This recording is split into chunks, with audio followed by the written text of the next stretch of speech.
Welcome back to the Microsurgery Laboratory. In this videotape, we will review the basic techniques for microsuturing using a practice model before we move on to the rat.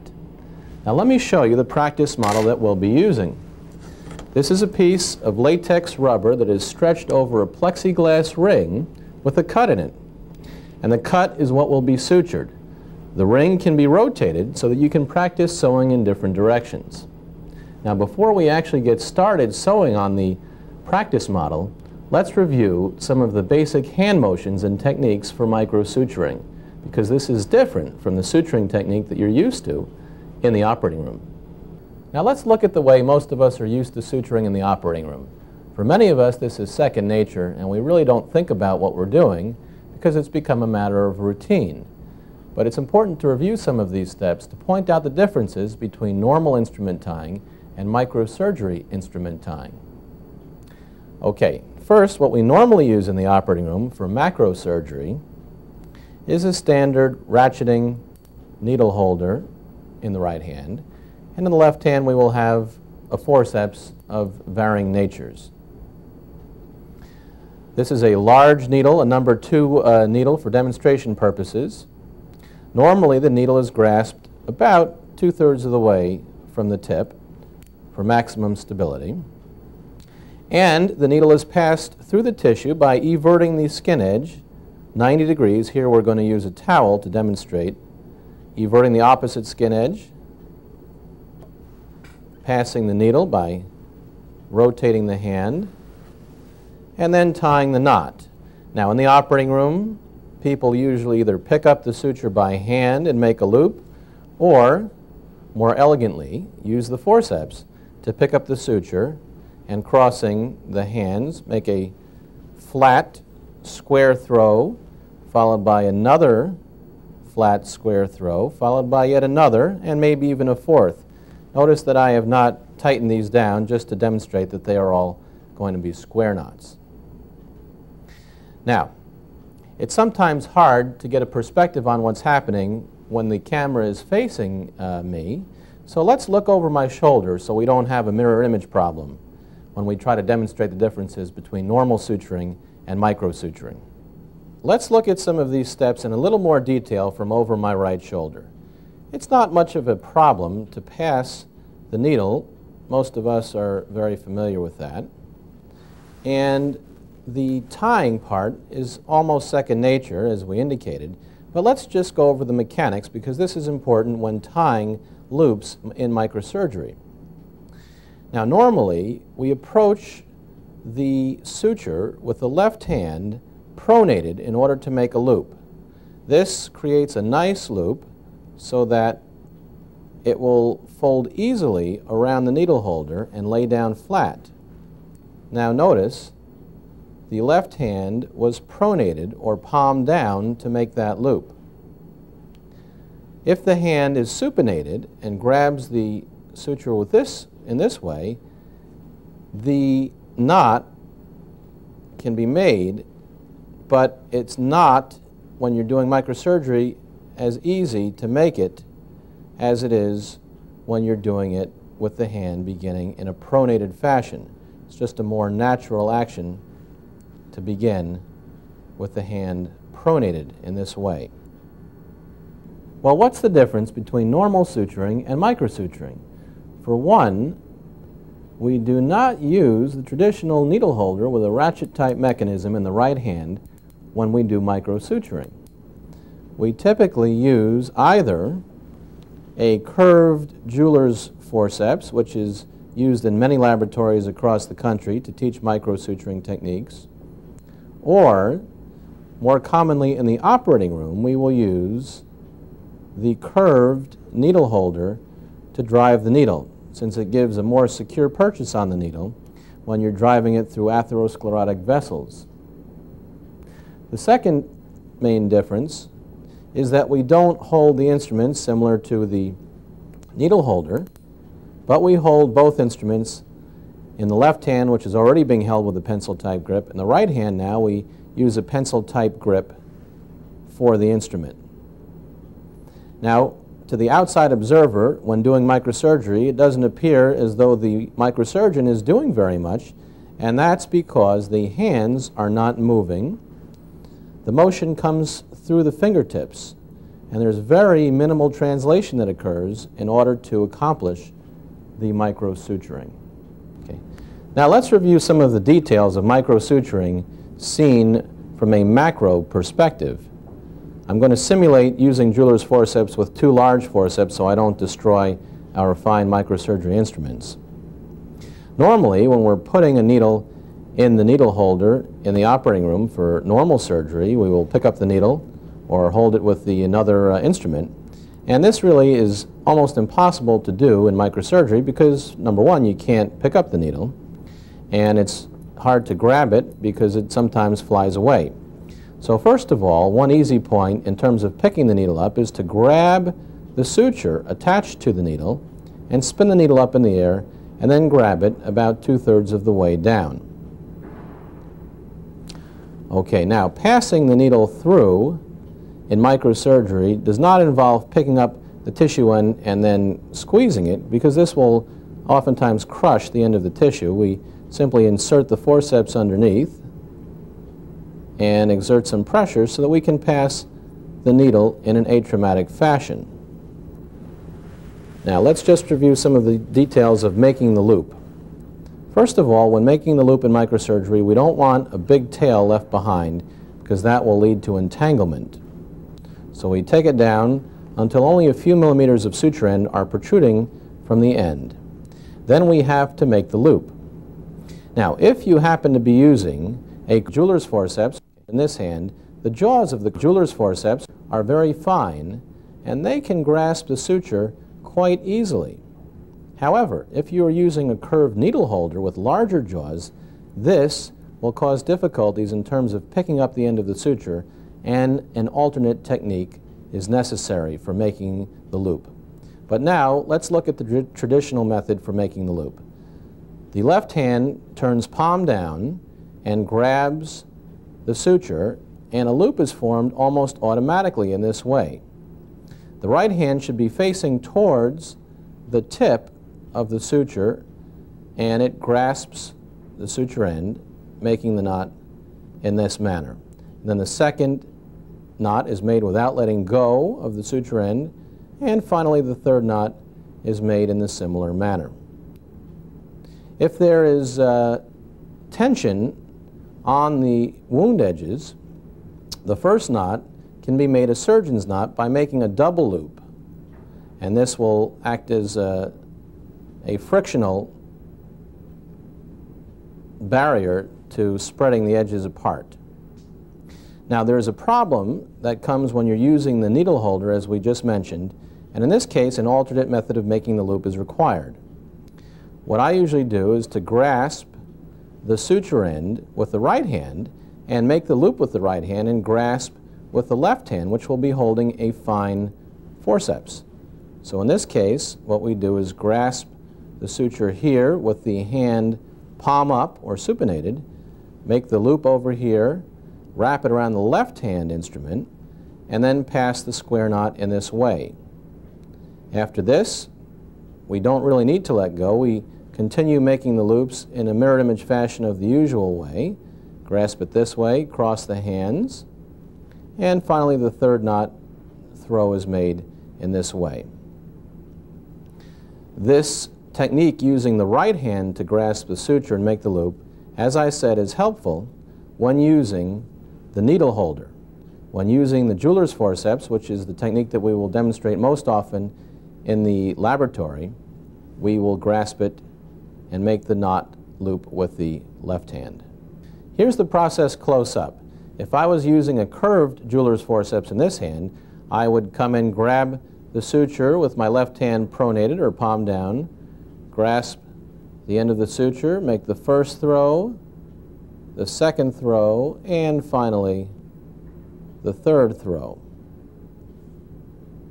On the other hand, if I was using a curved needle holder in this hand, I would grasp the suture with my hand palm up, make the first loop,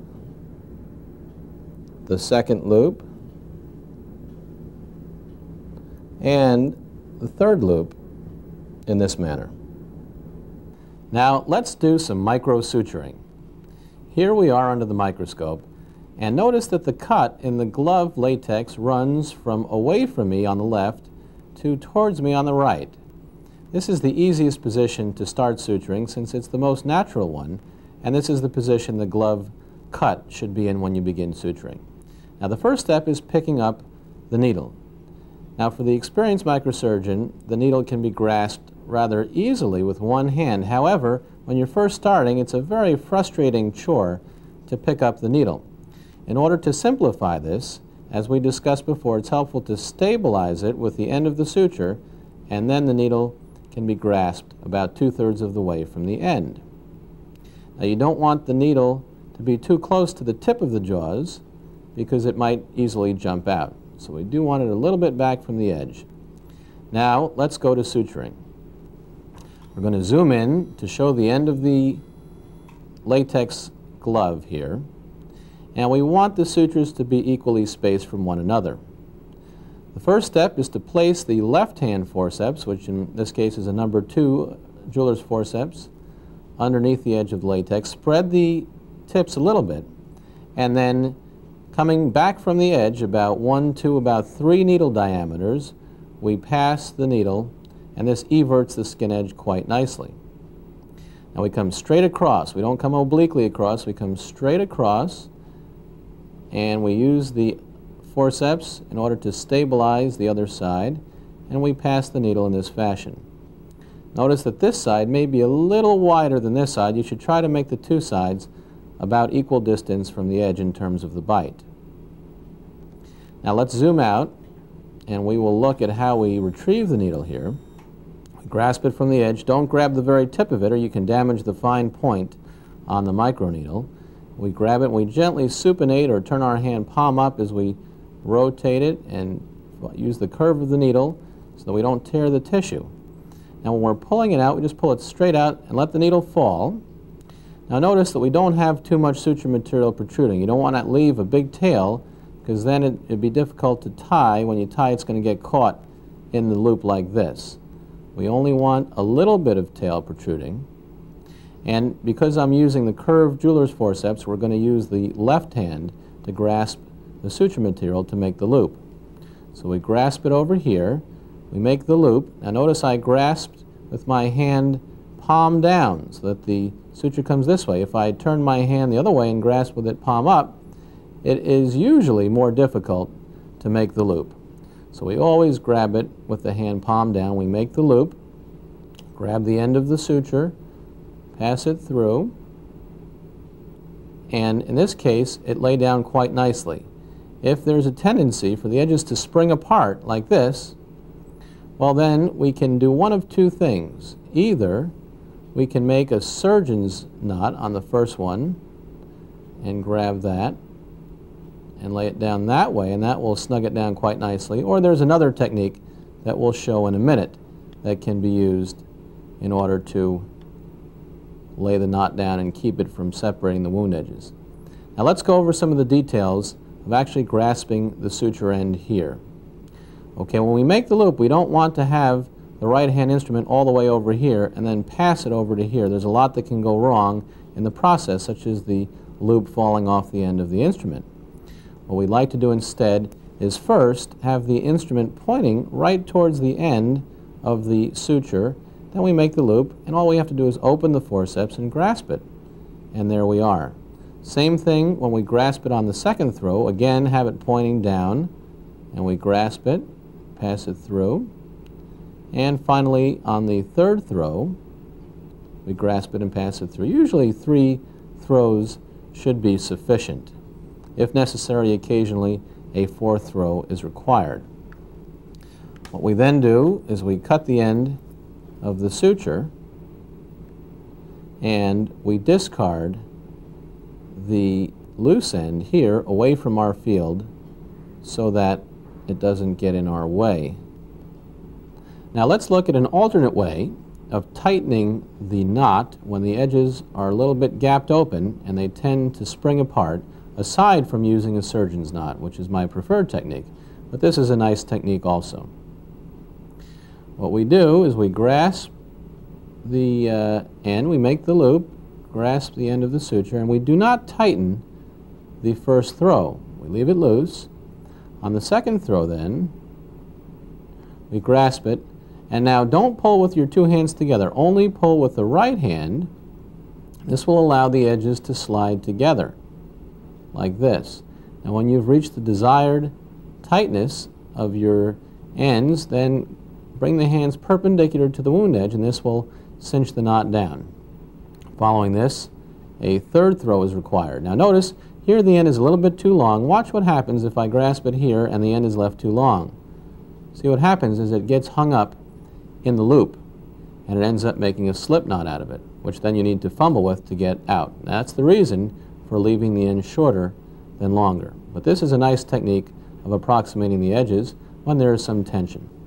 Now we're going to demonstrate using the needle holder instead of the curved jeweler's forceps to pass the needle. Again, we pick up the end of the suture in order to grasp the end of the needle. We will pass it in the usual manner, about 3 needle diameters away from the edge, everting the edges nicely, and we'll gently pass it through this way. Now, one of the reasons to use the curved needle holder to begin with for training purposes is that this can sometimes squeeze the needle too vigorously and bend it or injure it, and we do not want to pick up the needle by the end, because that will certainly damage the end of the needle. Now, the difference in terms of tying is that instead of using the left hand and making the loop around the right instrument in this way, what we'll do is we're going to hold the suture here with the right hand and make the loop around the left instrument. This may seem like a trivial point, but the problem occurs in clinical microsurgery when this end is plastered down to tissue. It's very difficult to pick up the end sometimes using the needle holder, or even to make the loop using the needle holder, so it's much easier to make the loop around the fine jeweler's forceps. So what we do is we turn my right hand, palm up, grasp the end of the suture here, make the loop, pass it, make our first throw, do not let go of the right hand, make the second loop, and see how easy it is to pick it up using the left hand. Now we use our technique here to tighten the edges down there, and finally a third throw completes it. Now once you've mastered the art of sewing with the cut pointing this way in the glove, the next challenge is to change the position of the glove. And what we usually do is we turn it horizontally and start sewing towards yourself. This requires a slight change in hand position, but not very much compared to the first. Once you've mastered that, the next step is to point it so that it is going vertically, and this also requires a slight change in hand position, but not very much. The most difficult part is to sew with the obliquity facing this way, opposite from the initial one. And in this position, it's hard because you either have to squinch your hand around this way and sew this way, or you have to completely turn your hand opposite and sew this way. Now, in order to get around that, a very simple technique is to change the way the needle is loaded in the forceps. And in order to do this, what we do is we load the needle backhanded, so-called backhand position, which is just like this. And then in this way, the jeweler's forceps comes around the opposite way, and you pass the needle in a backhand manner, otherwise using the same technique, and this will afford you a much easier time when sewing the glove when it is facing this direction. Because unfortunately, in the operating room, we can't always rotate the patient in the position we would like them to be. Well, now that you've mastered suturing on the latex glove model, it's time to move on to animate objects. Our next videotape concerns microsuturing on the rat femoral artery, which is a bit more challenging than suturing glove latex. If you have any questions about your ability, go back and practice more on the glove before moving on to the next videotape.